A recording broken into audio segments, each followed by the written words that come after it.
This channel does not promote any violent, harmful, or illegal activities. All content provided by this channel is meant for an educational purpose only. আজ 10টায় 10 খবরের শুরুতেই বাঙালির জন্য এক বড় গর্বের দিনের খবর। Fair and bright night and day cream ত্বক থাকবে ব্রাইট সারাদিন, পলিউশন ফ্রি, ঠিক যেন রাতের ফোঁটা সাদা ফুল। সারাদিন happy bright skin. Mithun Chakraborty তিনি তার অসামান্য অভিনয় জীবনে অবদানের জন্য পাচ্ছেন দাদা সাহেব ফালকে পুরস্কার। ইতিমধ্যে এক্স স্যান্ডেলে কথা জানিয়ে দিয়েছে তথ্য ও সম্প্রচার মন্ত্রক। অশ্বিনী বৈষ্ণব তিনি এক্স স্যান্ডেলে পোস্ট করেছেন তার জীবনে অসামান্য অবদানের স্বীকৃতি দেওয়া হচ্ছে মিঠুন চক্রবর্তীকে। আমার সহকর্মী প্রদীপ্ত কান্তি এই মুহূর্তে রয়েছেন আমাদের সঙ্গে। প্রদীপ্ত, মিঠুন চক্রবর্তী দাদা সাহেব ফালকে পুরস্কার পাচ্ছেন, বাঙালির জন্য সমস্ত রাজনীতিকে দূরে সরিয়ে রেখে আজ বড় গর্বের দিন।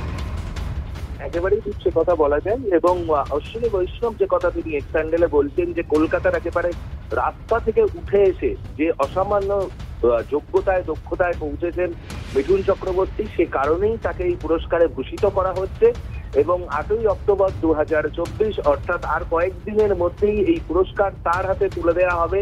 জাতীয় চলচ্চিত্র পুরস্কারের যে অনুষ্ঠান রয়েছে 8ই অক্টোবর, সেখানেই তাকে এই পুরস্কারে ভূষিত করা হবে, এমনটাই জানিয়েছেন কেন্দ্রীয় তথ্য ও সম্প্রচার মন্ত্রী অশ্বিনী বৈষ্ণব। আর বাঙালির জন্য অবশ্যই এটা গর্বের দিন। এক্ষেত্রে অবশ্য হয়তো রাজনীতির বিষয় উঠে আসার একটা সম্ভাবনা রয়েছে, তার কারণ মিঠুন চক্রবর্তীর সঙ্গে বিজেপির যোগ রয়েছে। আর কিছুক্ষণের মধ্যেই হয়তো সেই বিষয়টি পরিষ্কার হবে। তৃণমূল কংগ্রেসের তরফ থেকে প্রতিক্রিয়া বা অন্যান্য রাজনৈতিক দল বিষয়টা কিভাবে নিচ্ছে, তার উপরই এই রাজনীতিকে কতটা দূরে সরিয়ে রাখা গেল মিঠুন চক্রবর্তীর ক্ষেত্রে সেটা স্পষ্ট হবে। প্রদীপ্ত, আমাদের সঙ্গে থাকো। আর একবার দর্শকদের জানিয়ে রাখি, দাদা সাহেব ফালকে পুরস্কার পাচ্ছেন মিঠুন চক্রবর্তী। এক্স স্যান্ডেলে কথা জানিয়েছেন তথ্য ও সম্প্রচার মন্ত্রী অশ্বিনী বৈষ্ণব। তার অভিনয় জীবনে অসামান্য অবদানের স্বীকৃতি দেওয়া হচ্ছে মিঠুনকে।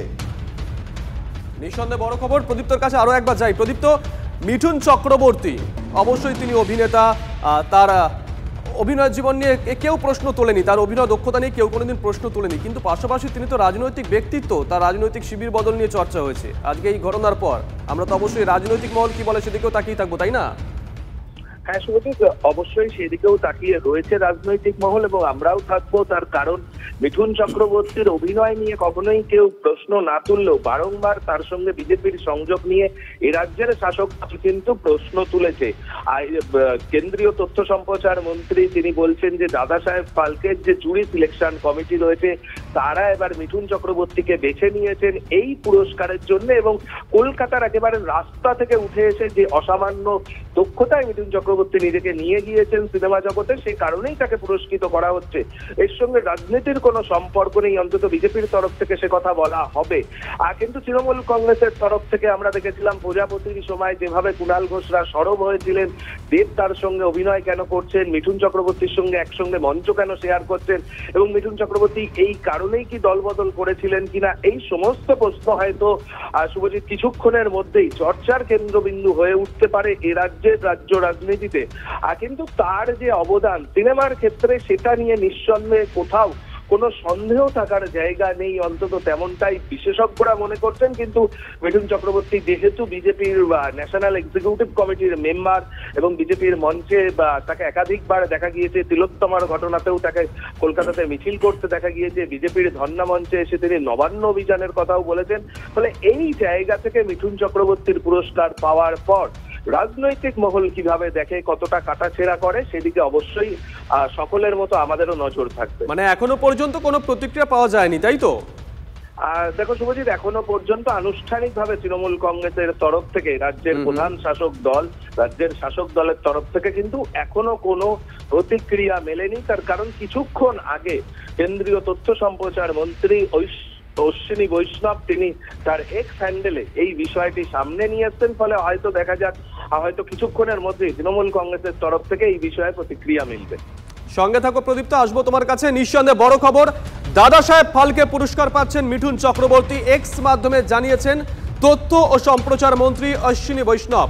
অভিনয় জীবনে অসামান্য অবদানের স্বীকৃতি মিঠুন চক্রবর্তীকে। নিঃসন্দেহে বড় খবর এই মুহূর্তে। আবারও বলছি, মিঠুন চক্রবর্তীর অভিনয় দক্ষতা নিয়ে কেউ কোনোদিন সেই অর্থে প্রশ্ন তোলেননি, প্রশ্ন তোলার কোনো জায়গা নেই, কিন্তু যেহেতু মিঠুন চক্রবর্তী রাজনৈতিক ব্যক্তিত্ব, তার রাজনৈতিক শিবির বদল নিয়ে একটা সময় চর্চা হয়েছে, বর্তমানে তার রাজনৈতিক কর্মকাণ্ড নিয়েও কিন্তু বিভিন্ন সময় বিরোধী রাজনৈতিক দলরা চর্চা করে থাকেন, প্রশ্ন তুলে থাকেন। সেই অর্থে আজকে মিঠুন চক্রবর্তী ন্যাশনাল এক্সিকিউটিভ কমিটির মেম্বার বিজেপির, তার আজকে এই অবদান, এই স্বীকৃতি পাওয়া এবং এই সোশ্যাল মিডিয়া পোস্টের পর আনুষ্ঠানিকভাবে তৃণমূল কংগ্রেসের তরফ থেকে এখনো পর্যন্ত কোনো প্রতিক্রিয়া না দেওয়া হলেও অধীর আগ্রহে কিন্তু রাজনৈতিক মহল সেদিকেই তাকিয়ে আছে। যাব প্রদীপ্তর কাছে।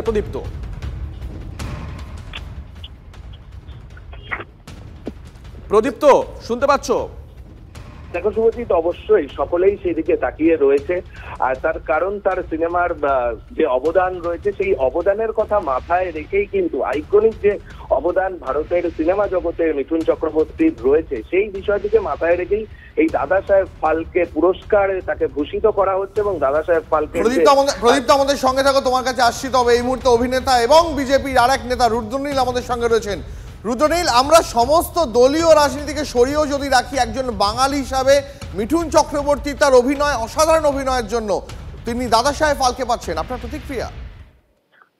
অভূতপূর্ব এবং ভয়ঙ্কর মানে আনন্দ হচ্ছে এটা শুনে, কারণ এই সম্মান খুব কম অভিনেতার প্রাপ্তি ঘটে আর কি।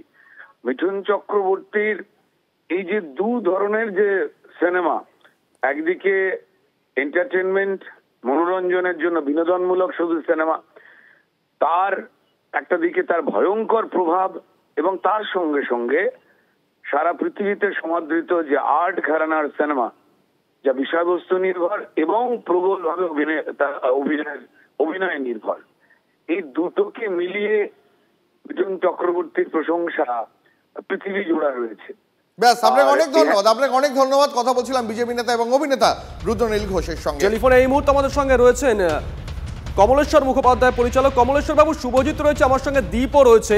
নিশ্চয়ই আপনি শুনেছেন বিষয়টা, দাদা সাহেব ফালকে পুরস্কার পাচ্ছেন মিঠুন চক্রবর্তী। অভিনেতা মিঠুন চক্রবর্তীকে দেওয়া হচ্ছে, কিন্তু ওই যে বললাম মিঠুন চক্রবর্তী তিনি তো রাজনৈতিক ব্যক্তিত্ব, জানি না রাজনৈতিক চর্চা কি হবে আগামীতে, আপনি বিষয়টাকে দেখছেন কিভাবে? না, মিঠুন চক্রবর্তী অবশ্যই দাদা সাহেব ফালকে পুরস্কার ডিজার্ভ করেন, কারণ উনি যে মাপের অভিনেতা, সেটা বাণিজ্যিক ছবিতেই হোক বা যেটাকে আমরা প্যারালাল ছবি বলি বা আর্ট হাউস ফিল্ম বলি, তাতেই হোক, দুটো দিকেই অত্যন্ত সাকসেসফুল। এবং আমি ব্যক্তিগতভাবে অনেক ছোটবেলা থেকেই মিঠুন চক্রবর্তীর বিরাট ফ্যান। আমি আজকে অত্যন্ত আনন্দিত, ভীষণই খুশি। অসংখ্য ধন্যবাদ কমলেশ্বর বাবু, অসংখ্য ধন্যবাদ। দেখো শুভজিৎ, সমস্ত বিতর্ককে, রাজনৈতিক বিতর্ক, তার রং সব যদি সরিয়ে রাখি, তবু একজন বাঙালি হিসাবে এই শহরে কলকাতার রাস্তা থেকে উঠে আসা, প্রত্যেক দিন স্ট্রাগল করা এমন একজন বাঙালি অভিনেতা, যিনি বাংলা ইন্ডাস্ট্রিকে অনেক কিছু দিয়েছেন, অনেক সুপারহিট সিনেমা দিয়েছে। এবং রুদ্রদা একটু আগে যে কথা বলছিলেন যে কমার্শিয়াল মুভি হোক বা প্যারালাল মুভি হোক, সেই সব কিছুর পরও বাঙালি হিসাবে মিঠুন চক্রবর্তী গোটা দেশের কাছে একজন বাঙালি আইকন। দেখো আরো একটা কথা বলতেই হয়, আজকে অনেককে আমরা দেখি নেটিজেনদের যে তারা বিভিন্ন মানুষকে তাদের রোল মডেল হিসেবে ধরে নেন বা স্টাইল আইকন হিসেবে ধরে নেন। দুজন মানুষকে কিন্তু সেই সময় ধরে নিয়েছিল গোটা ভারতবর্ষের টিনেজ, একজন যদি রাজেশ খান্না হয়ে থাকেন, আরেকজন কিন্তু অবশ্যই মিঠুন চক্রবর্তী। তার হেয়ার স্টাইল সেই সময় অনুকরণ করতেন অনেকেই। সেই মিঠুন চক্রবর্তী আজকে দাদা সাহেব ফালকে পুরস্কার পাচ্ছেন। আমরা রাজনীতির পরিচয়টা একটু দূরে যদি সরিয়েও রাখি, একজন বাঙালি দাদা সাহেব পুরস্কার পাচ্ছেন, নিঃসন্দেহে বাংলার জন্য একটা গর্বের খবর। এবং এটাও মাথায় রাখতে হবে যে মিঠুন চক্রবর্তী তার যথেষ্ট বয়স হচ্ছে, তা সত্ত্বেও এখনো পর্যন্ত তিনি যেভাবে দাপটের সঙ্গে অভিনয় চালিয়ে যাচ্ছেন, তিনি কয়েকদিন আগেও রাজ চক্রবর্তীর পরিচালনায় এবং পাশাপাশি তিনি এই প্রজন্মের অনেক অভিনেতাদের সঙ্গেও, অভিনেত্রীদের সঙ্গে সিনেমা করেছেন। তিনি দেবের সঙ্গে সিনেমা করেছেন, তিনি সোহমের সঙ্গে সিনেমা করেছেন। এছাড়া তিনি তামাম বাঙালি এখনকার দিনে যারা অভিনেতা, তাদের সঙ্গে একের পর এক সুপারহিট কমার্শিয়াল সিনেমা কিন্তু আজও ডেলিভার করে যাচ্ছেন। আর সেই মিঠুন চক্রবর্তী, যিনি বাঙালির আইকন, সেই মিঠুন চক্রবর্তী, যিনি এই কলকাতা শহরের বুকে তার স্ট্রাগল দিনের পর দিন তাকে আজ গোটা তামাম দুনিয়া চেনে। দেশের গণ্ডি ছাড়িয়েও বিদেশেও কিন্তু মনে রাখতে হবে শুভজিৎ, মিঠুন চক্রবর্তীর বহু ফ্যান রয়েছেন। মিঠুন চক্রবর্তী এর আগে কিন্তু বারংবার ইঙ্গিত দিয়েছেন যে রাজনীতি তার প্রাইমারি নয়, প্রাইমারি কিন্তু তার অবশ্যই অভিনয় কেরিয়ার। তিনি বলেছেন যে আমার পরিবার যে চলে এটা কিন্তু আমার অভিনয় টাকাতেই চলে। সেই মিঠুন চক্রবর্তী উত্তর কলকাতার গলি থেকে উঠে আসা, তারপর বলিউড কাঁপিয়ে এই মুহূর্তে গোটা বিশ্বের পরিচিত নাম মিঠুন চক্রবর্তী, বাঙালি কিংবদন্তি। দাদা সাহেব ফালকে পুরস্কার পাচ্ছেন মিঠুন চক্রবর্তী। এক্স মাধ্যমে কিছুক্ষণ আগেই জানিয়েছেন তথ্য এবং সম্প্রচার মন্ত্রী অশ্বিনী বৈষ্ণব। বড় খবর নিঃসন্দেহে, আমাদের বড় খবর। আগামী 8ই অক্টোবর ৭০তম জাতীয় চলচ্চিত্র উৎসবের দিন মিঠুন চক্রবর্তীকে তার হাতে এই পুরস্কার তুলে দেওয়া হবে। এই মুহূর্তের সব থেকে বড় খবর যে মিঠুন চক্রবর্তী কোনো প্রতিবাদী মিছিল পা মেলাতে কিন্তু কখনো পিছপা হন না। তিনি একাধিকবার তিনি এই শহরের বুকে কয়েকদিন আগেও যখন এসেছিলেন, তিনি কলকাতা এয়ারপোর্টে দাঁড়িয়ে তিনি তিলোত্তমার বিচারের দাবিতে তার সুর চড়িয়েছিলেন। মিঠুন চক্রবর্তী সমস্ত রাজনৈতিক সত্তা সরিয়ে রেখেও এটা নিঃসন্দেহে বলা যায় যে একজন বাঙালি হিসাবে আজ সকলের বড় গর্বের দিন।